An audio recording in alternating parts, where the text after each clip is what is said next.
வணக்கம் அன்பர்களே, இது அஸ்ட்ரோ சயின்ஸ் சேனல். இந்த சேனலின் வாயிலாக உங்களை சந்திப்பதில் பெருமகிழ்ச்சி அடைகிறேன். இன்றைய பதிவு பிப்ரவரி மாத ராசி பலன்கள். இந்த பிப்ரவரி மாதத்தில் இருக்கின்ற அந்த கிரகங்களினுடைய தன்மைக்கு ஏற்ப என்ன மாதிரியான சாதக பலன்கள், பாதக பலன்கள், இந்த மாதத்தினுடைய சுபமூர்த்தி நாட்கள் என்ன, எந்தெந்த நாட்களில் நம்ம எச்சரிக்கையுடன் இருக்கணும், என்ன மாதிரியான தெய்வ வழிபாடு உகந்தது என்பதை பற்றித்தான் இந்த பதிவில் நம்ம டீட்டெயிலாக பார்க்க போகிறோம். அதற்கு முன்னால் நம்மளுடைய சேனலை நீங்கள் ஃபர்ஸ்ட் டைம் பார்ப்பவர்கள் என்றால் மறக்காம சப்ஸ்கிரைப் பண்ணிக்கிங்க. கன்னிராசி கால சக்கரத்தினுடைய 6வது வீடு புதன் பகவானை ஆட்சி வீடாகவும் உச்ச வீடாகவும் மூல திரிகோண வீடாக கொண்ட இந்த கன்னிராசி அன்பர்களுக்கு இந்த பிப்ரவரி மாதத்தில் இருக்கின்ற கிரக நிலைகளை பார்க்கும் பொழுது உங்களுடைய ராசிநாதன் லக்னநாதன் என்று சொல்லக்கூடிய புதன் பகவான் 4ஆம் இடமான சுகஸ்தானத்தில் போய் அமர்ந்திருக்கார். அதே இந்த பிப்ரவரி 7ஆம் தேதி 5ஆம் இடம் என்கின்ற பூர்வ புண்ணிய ஸ்தானம் பஞ்சமஸ்தானத்தில் போய் அமர்கிறது. குருவினுடைய பார்வை, ஆட்சி பெற்ற குருவின் பார்வை, அதாவது சம சப்தம பார்வை உங்களுடைய ராசியின் மீது விழுகிறது. அப்போ உங்களுடைய எண்ணங்கள், செயல்கள், சிந்தனைகள், திட்டங்கள் சிறப்பாக இருக்கக்கூடிய அமைப்பு, பெரிய மனிதர்களினுடைய தொடர்புகளை ஏற்படுத்தும். கடவுளினுடைய அனுகிரகம் என்பது உங்களுக்கு சிறப்பாக இருக்கு. அப்போ இதுவரைக்கும் உங்களுடைய எண்ணங்கள், செயல்பாடுகள்ல ஏதாவது ஒரு டல்லாக இருந்தது, ஒரு குழப்பமாக ஏற்பட்டது, எதிர்மறை சிந்தனைகள் இருந்ததுன்னா அதை எல்லாமே விலகக்கூடிய ஒரு மாதம். ஒரு நல்ல தன்னம்பிக்கை, தைரியம், எதையும் சாதிக்கலாம் என்கின்ற அந்த எண்ணம் இந்த மாதம் உங்களுக்கு சிறப்பாக இருக்கு அப்படின்னு எடுத்துக்கலாம். அடுத்து 2க்குரியவன் என்று சொல்லக்கூடிய அந்த சுக்கிர பகவான் பார்த்தீங்கன்னா 6ஆம் இடம் என்கின்ற ரணரோக சத்துருஸ்தானத்தில் போய் அமர்ந்திருக்கு. அப்போ கோபம், ஆக்ரோஷம் என்பது அதிகமாக வெளிப்படுத்தும். அது சனியினுடைய வீட்டில் போய் அமர்ந்திருக்கு. 2ஆம் இடத்துல கேது உட்கார்ந்திருக்கார். சர்ப்ப கிரகம் என்று சொல்லக்கூடிய, பாம்பு கிரகம் என்று சொல்லக்கூடிய அந்த கேது குடும்பஸ்தானத்தில் இருக்கிறதுனால குடும்பம் நன்றாக இருக்குமா? நன்றாக இருக்கும். ஆனால் அதே கேது இருக்கிறதுனாலையும் அந்த கேது யாரும் புரிந்து கொள்ள முடியாத ஒரு கிரகம்ங்கிறதுனால எப்போ சண்டை வரும் அப்படிங்கிறது யாரும் கணிக்க முடியாது. அப்போ உங்களுக்குள்ள சண்டை வருதோ இல்லையோ, மற்றவர்களுடைய குறுக்கீடுனால ஏதாவது ஒரு ரூபத்தில் வருவதற்கான வாய்ப்புகள் இருக்கு. ஸோ இந்த விஷயத்தில் கவனமாக இருக்கணும். ஏன்னா ஒருவருக்கொருவர் அந்யோன்யத்துடன் இருந்து கொள்ளணும் அப்படிங்கிறத மட்டும் ஆழமாக மனதில் வைத்துக் கொள்ளுங்கள்.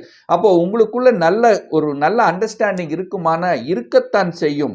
இதுல எந்த ஒரு தொந்தரவு இல்லை. ஆனா கேது இருக்கார். இந்த கேதுங்கிறது புரிந்து கொள்ள முடியாத ஒரு கிரகம்.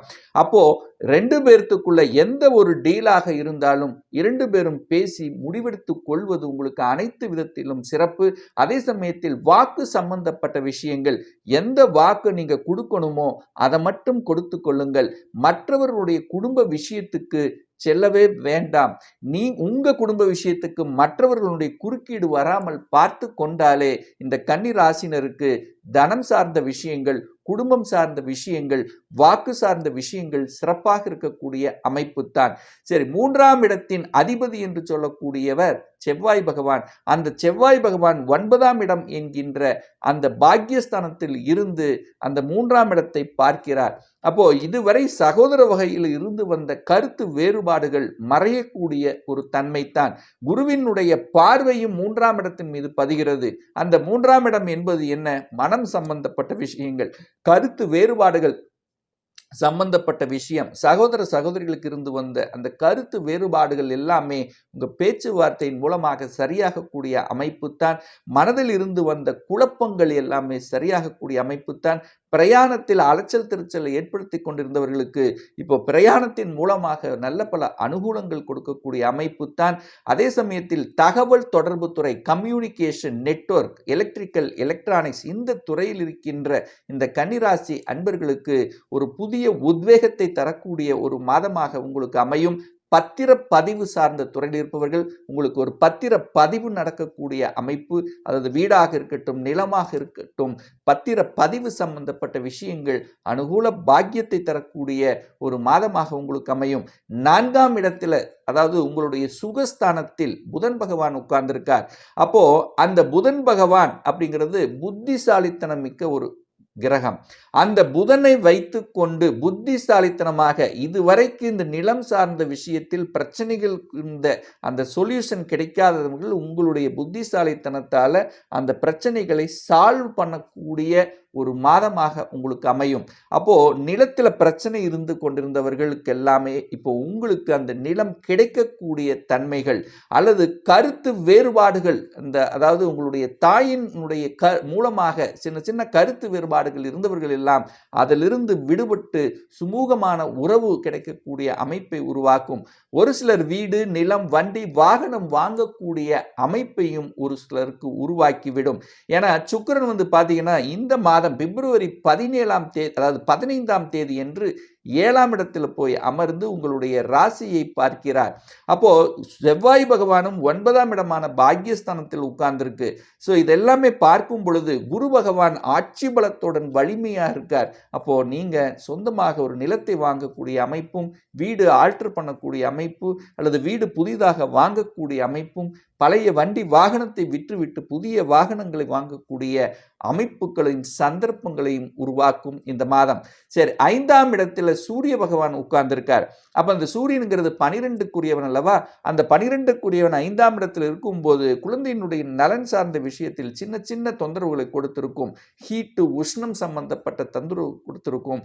அது எல்லாமே இந்த மாதத்தினுடைய பிற்பகுதியில் பார்த்தீங்கன்னா விலகக்கூடிய அமைப்பு, கோபம், ஆக்ரோஷத்தை கொடுத்திருக்கும். அதே சமயத்தில் ஒரு சிலருக்கு பார்த்தீங்கன்னா இந்த அதாவது அரசாங்க வேலைக்கு போகணும், எக்ஸாம் எழுதணும் அப்படிங்கிற அந்த உந்துதல் அதிகமாக இருக்கக்கூடிய அமைப்பை உருவாக்கும். நான் அரசாங்கத்தில் இந்த வேலைக்கு போகணும், இந்த மாதிரி எக்ஸாம் எழுதணும், அதில் ஈடுபடுத்த வைக்கணும் அப்படிங்கிற அந்த மனநிலை அதிகமாக தென்படக்கூடிய ஒரு மாதமாக இருக்கும். அதிலையும் நீங்கள் வெற்றி பெறக்கூடிய அமைப்பு இந்த மாதத்தினுடைய பிற்பகுதியில் அந்த சூரியன் 6ஆம் இடத்துல போய் வெற்றி ஸ்தானத்தில் அமருகின்ற காரணத்தால அரசாங்க துறையில் இருப்பவர்களுக்கும் அரசாங்க சம்பந்தப்பட்ட நிகழ்வுகளில் வெற்றி பெறக்கூடிய அமைப்பை உருவாக்கும் இந்த கன்னிராசி அன்பர்களுக்கு. அதே சமயத்தில் 6க்குரியவன் 6ஆம் இடத்திலேயே ஆட்சி பலம் பெற்று வலுவாக உட்கார்ந்திருக்கார். அப்ப சனி பகவான் 6ஆம் இடத்தில் இருக்கும் போது உங்களுக்கு, அதாவது ஒரு பகை கிரகம் என்றாலும், அதாவது இந்த சனி 6க்குரியவன் 6ஆம் இடத்தில் வலிமை பெற்றிருக்கிறதுனால, அதாவது கடன், நோய், எதிர்ப்பு, பகை அப்படிங்கிற அந்த இடத்துல வலிமையாக இருக்கிறதுனால ரொம்ப நாள நோய் சம்பந்தப்பட்ட விஷயத்தில் இருப்பவர்களுக்கு ட்ரீட்மெண்ட்ல சரியாகாதவர்களுக்கு கூட இப்போ இந்த டைம்ல பார்த்தீங்கன்னா ட்ரீட்மெண்ட், ஒரு நல்ல டாக்டர் கிடைச்சி ட்ரீட்மெண்ட் சரியாகக்கூடிய அமைப்பை உருவாக்கிறோம். எதிர்ப்புகள், பகைகள் ரொம்ப நாளாக ஃபேஸ் பண்ணவர்கள் அந்த எதிர்ப்புகளை தவிடுபொடியாக்கி வெற்றி பெறக்கூடிய அமைப்புகளையும் உருவாக்கும். கடன் சார்ந்த பிரச்சனைகளில் இருப்பவர்கள் கடனை அடைப்பதற்கான அந்த சூழ்நிலை சந்தர்ப்பங்களை உருவாக்கும். அப்போ சனி பகவான் 6ஆம் இடத்திலிருந்து வேளையில் இதுவரைக்கு தொந்தரவு கொடுத்து கொண்டிருந்தவர்கள், அந்த உங்களுக்கு பிரச்சனை கொடுத்து கொண்டிருந்தவர்கள் அந்த இடத்தை விட்டு விலகக்கூடிய அமைப்பு, அல்லது நீங்கள் உங்களுக்கு ஒரு நல்ல வேலை கிடைத்து அந்த இடத்தை விட்டு வெளியேறக்கூடிய அமைப்பையும் உருவாக்கிவிடும். 7ஆம் இடத்தில் குரு பகவான் ஆட்சி பலத்தோட வலிமையா இருக்கார். 7க்குரியவன் 7ஆம் இடத்திலேயே வலுப்பெற்றிருந்து உங்களுடைய ராசியை பார்க்கின்ற காரணத்தாலும், முயற்சி ஸ்தானத்தை பார்க்கின்ற காரணத்தாலும், சந்தோஷம், லாபஸ்தானத்தை பார்க்கின்ற காரணத்தால நிச்சயமாக திருமணம் சார்ந்த விஷயத்தில் இருந்து வந்த பிரச்சனைகள் விலகக்கூடிய ஒரு மாதம்.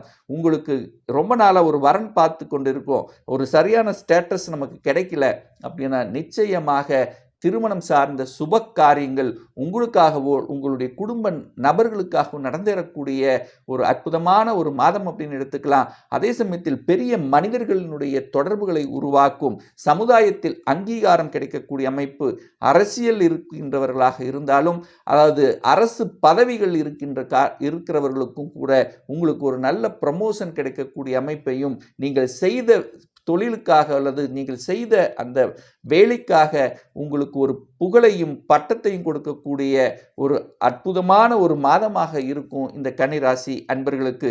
ராகு பகவான் 8ஆம் இடத்தில் இருக்கார். ஒரு சிலர் பார்த்தீங்கன்னா குடும்பத்தை விட்டு வெளிநாட்டில் போய் வேலை பார்க்கக்கூடிய நிகழ்வுகளையும் உருவாக்கிவிடும். அதே சமயத்தில் பார்த்தீங்கன்னா அந்த ராகு 8ஆம் இடத்துல இருக்கிறதுனால சர்ப்ப கிரகம் என்று இருக்கின்ற காரணத்தால் பார்த்தீங்கன்னா அந்த ராகு வம்பு வழக்கு சம்பந்தப்பட்ட விஷயத்துக்கு போகாமல் இருப்பது உங்களுக்கு அனைத்து விதத்திலும் நன்மையை ஏற்படுத்தும். அப்போ ஒரு பிரச்சனைன்னு வருது, அது நமக்கு கெட்டது அப்படின்னு உங்க மனசுல தோன்றுச்சுன்னா அதுக்குள்ள போகாமல் இருப்பதும், அந்த ராகு குடும்பஸ்தானத்தை பார்க்கின்ற காரணத்தாலையும், இந்த குடும்பஸ்தானத்தில் ராகு கேது இருக்கின்ற காரணத்தால, அதாவது ஏதாவது ஒரு ரூபத்தில் உங்களுக்கு பிரச்சனைகள் கொடுப்பதற்கு இந்த பாம்பு கிரகங்கள் கொடுப்பதற்கு வாய்ப்புகள் இருக்கு. ஸோ அதை நீங்கள் ஏற்படுத்தி கொள்ள வேண்டாம். 9ஆம் இடமான பாக்யஸ்தானத்தில் செவ்வாய் இருக்கார். 8க்குரியவன் 9ஆம் இடத்தில் இருக்கிறதுனால தந்தையினுடைய உடல்நலம் சார்ந்த விஷயம், தந்தையினுடைய வர்க்கம் சார்ந்த விஷயத்தில் கொஞ்சம் கவனம் எச்சரிக்கையுடன் நடந்து கொள்வது சிறப்பு. 10ஆம் இடத்தின் அதிபதி என்று சொல்லக்கூடிய புதன் பகவான் சுகஸ்தானத்தில் அமர்ந்து 10ஆம் இடத்தை பார்க்கின்ற காரணத்தால நிச்சயமாக தொழில் சார்ந்த விஷயத்தில் ஒரு நல்ல வளர்ச்சியை கொடுக்கக்கூடிய அமைப்பு, புதிய தொழில்களை ஆரம்பிப்பது, புதிய கிளைகளை உருவாக்குவது. இதுவரைக்கு ஒரு நல்ல ஒரு ஸ்ட்ராட்டஜிக் பிளான் கிடைக்கலன்னா நிச்சயமா ஒரு ஸ்ட்ராட்டஜிக் பிளான் வகுத்து திறம்பட செய்யக்கூடிய அமைப்பு தான். என புதன் தனது 7ஆம் பார்வையாக 10ஆம் இடத்தையே, அதன் தொழில் ஸ்தானத்தையே பார்க்கின்ற காரணத்தால நல்ல புத்திசாலித்தனம் மெருகேறக்கூடிய அமைப்பு. அதே சமயத்தில் புத்தியை அறிவை வைத்து செய்யக்கூடிய அனைத்து விதமான தொழில்கள் ஒரு நல்ல ஒரு லாபத்தை கொடுக்கக்கூடிய அமைப்பு. ஒரு சிலர் வேலையில் இருந்தாலும் பார்ட் டைமா இன்னொரு வேலை செய்யக்கூடிய அந்த உந்துதலும் அதிகமாக இருக்கக்கூடிய ஒரு மாதமாக இருக்கும். அதே சமயத்தில் குரு பகவான் லாபஸ்தானத்தை பார்க்கிறார். அப்போ இதுவரைக்கு எந்தெந்த விஷயங்கள் தடைபட்டு கொண்டிருந்ததோ, போன மாதம் எதெல்லாம் செய்ய முடியாமல் தவித்து கொண்டிருக்கிறீர்களோ, இந்த மாதம் அதை எடுத்து செய்யும் போது நிச்சயமாக வெற்றியை தரக்கூடிய ஒரு மாதமாக அமையும். 12க்குரியவன் என்று சொல்லக்கூடிய அந்த சூரிய பகவான் இந்த மாதத்தினுடைய பிற்பகுதியில் 6ஆம் இடத்துல போய் மறைகின்ற காரணத்தால, அதாவது 12க்குரியவன் 6ல் மறையும் போது நிச்சயமாக கடன்ல சிக்கி தவித்தவர்கள் எல்லாம் கடன்ல இருந்து வெளிவரக்கூடிய தன்மை அல்லது கடனை அடைப்பதற்குரிய தன்மை என திடீர் அதிர்ஷ்டத்தை ஒரு சிலருக்கு கொடுத்துவிடும். அதாவது பணம் எங்கேயோ ஒரு இடத்தில் லாக்காகி இருந்ததுன்னா அது உங்களுக்கு ரிட்டர்ன் வரக்கூடிய அமைப்புகளையும் சந்தர்ப்பங்களையும் உருவாக்கிவிடும். அதே சமயத்தில் சிபிசிஐடி இந்த மாதிரியான துறையில் இருப்பவர்களுக்கு ஒரு நல்ல வளர்ச்சியை கொடுக்கக்கூடிய ஒரு மாதமாக உங்களுக்கு அமையும். ஸோ ஆக மொத்தம் பார்க்கும்போது இந்த கன்னிராசி அன்பர்களுக்கு அந்த சனி பகவான் 6ஆம் இடத்தில் இருக்கும்போது எதிரிகள் சார்ந்த விஷயங்கள், கடன் சார்ந்த விஷயத்தில் உங்களுக்கு ஒரு நல்ல அனுகூல மேன்மையை கொடுக்கும். அதே சமயத்தில் பார்த்தீங்கன்னா உங்களுடைய லக்னத்தை அந்த குரு பகவான் பார்க்கின்ற காரணத்தால் கடவுளினுடைய அனுகிரகங்கள், கடவுளுக்காக வேண்டக்கூடிய அந்த பரிகாரங்கள் அல்லது கோயிலுக்கு செல்லணுங்கிறத ஆசை இருப்பவர்கள் அதை எல்லாமே பூர்த்தியாகக்கூடிய ஒரு மாதமாக உங்களுக்கு அமையும். ஒரு நல்ல தெய்வ வழிபாடு இந்த மாதம் என்று எடுத்துக்கொண்டால் உங்களுடைய ராசிநாதன் என்று சொல்லக்கூடிய புதன், ஒவ்வொரு புதன்கிழமை என்று பெருமாள் கோயிலுக்கு சென்று வழிபடும் போது அனைத்து விதத்திலும் உங்களுக்கு நன்மையை ஏற்படுத்தி கொடுக்கும். யாருக்கெல்லாம் தொழில் சார்ந்த விஷயத்தில் பிரச்சனைகள் இருக்கின்றதோ, ஒரு தொழிலை மாற்றம் செய்ய நினைக்கிறீர்களோ அவர்கள் இந்த மாதம் பார்த்தீங்கன்னா அந்த புதனுக்குரிய அந்த 10க்குரியவன் என்று சொல்லக்கூடிய புதனுக்குரியவன் என்று சொல்லக்கூடிய மீனாட்சி அம்மனை, மதுரையில் இருக்கின்ற மீனாட்சி அம்மனை சென்று வழிபடும் போது நிச்சயமாக நல்ல வளர்ச்சியை அடையக்கூடிய ஒரு நிலையை உருவாக்குங்கிறதுல எந்தவித மாற்று கருத்தும் கிடையாது.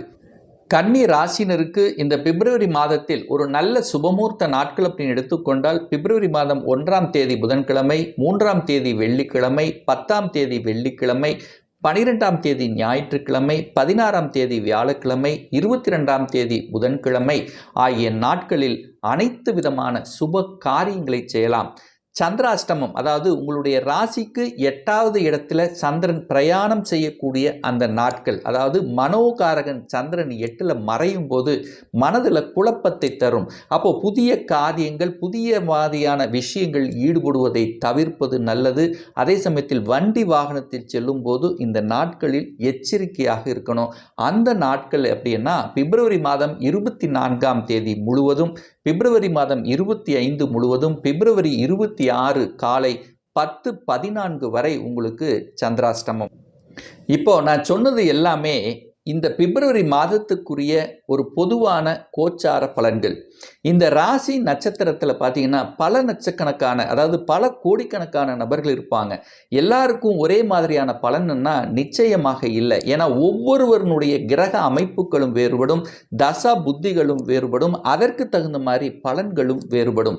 ஒரு துல்லியமான பலன் வேண்டும் என்றால் உங்களுடைய சொந்த ஜாதகம், சுய ஜாதகத்தில் கிரகங்கள் எப்படி இருக்கு, என்ன மாதிரியான ஆதிபத்தியம் பெற்றிருக்கு, எந்த டிகிரியில் இருக்கார், நடப்பு திசை, அந்தரம், சூட்சமம், இதைகளை பார்த்து நீங்கள் கேட்கக்கூடிய எந்த கேள்வியாக இருந்தாலும் சரி, இந்த 2023ஆம் ஆண்டுல சொந்த தொழில் செய்வதற்கான விதி கொடுப்பினை நம்முடைய ஜாதகத்தில் இருக்கா, அப்படி அந்த விதி கொடுப்பினை இருக்கும் பட்சத்தில் எப்போ நம்ம சொந்த தொழிலை ஆரம்பிக்கலாம், எப்போ நமக்கு திருமணம் நடக்கும், எப்போ நமக்கு குழந்தை பாக்கியம் கிடைக்கும், எப்போ நமக்கு ஒரு இடமாற்றம் கிடைக்கும், பதவி ப்ரமோஷன் கிடைக்கும், இது போன்ற கேள்விகளுக்கு துல்லியமான பதிலை நம்மால் கூற முடியும். ஒரு பர்சனல் கன்சல்டேஷன் எடுத்துக்கணும், அதாவது உங்களுடைய சுய ஜாதகம் பார்க்கணும் என்று நினைப்பவர்கள் இந்த டிஸ்பிளே தெரியக்கூடிய நம்பருக்கு வாட்ஸ்அப் மூலியமாகவோ ஃபோன் கால் மூலியமாகவோ தொடர்பு கொண்டு அப்பாயின்மெண்ட் பெற்றுக்கொண்டு கன்சல்டேஷன் எடுத்துக்கலாம். இந்த பதிவு உங்களுக்கு பிடித்திருக்கும் என்று நினைக்கிறேன். பிடித்திருந்தால் லைக் பண்ணுங்க, கமெண்ட் பண்ணுங்க, உங்கள் நண்பர்களுக்கும் உறவினர்களுக்கும் ஷேர் செய்யுங்க.